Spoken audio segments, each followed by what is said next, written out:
झुरळ पाडणाऱ्या जोरदार टाळ्यांनी स्वागत करूया विशाखा सुभेदार.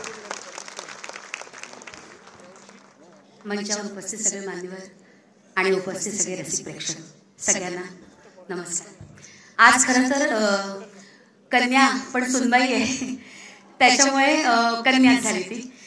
पण खूप आनंद होतोय. अशा प्रकारचं नाट्य मंदिर इथं उभं झालंय, त्यासाठी मी खरंच खासदार साहेबांचे आणि उपमुख्यमंत्री साहेबांचे खरंच आभार मानते. आणि आम्हा कलाकारांना असं दालन सुरू करून दिले त्यासाठी म्हणजे काय म्हणूया, असं एकदम भारावून गेल्यासारखं झालंय.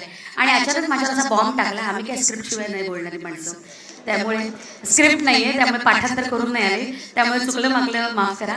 पण खूप आनंद झालाय सगळं दालन पाहता, सगळा परिसर पाहता.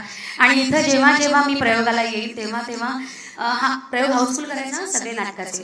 हां, हाऊसफुल होऊ दे सगळे प्रयोग. सगळ्या रसिक प्रेक्षकांना ही छान पर्वणी मिळाली. छान नाटकं होतीलच इथे. सगळ्यांनी सगळ्या कलाकारांना छान भरभरून प्रतिसाद द्यावा. आणि हे लोकार्पण झालं यासाठी मी खरंच साहेबांचे खूप खूप आभार मानते. Thank you so much. थँक्यू विशाखाताई, थँक्यू. साहेबांचा कार्यक्रम असला म्हणजे त्यात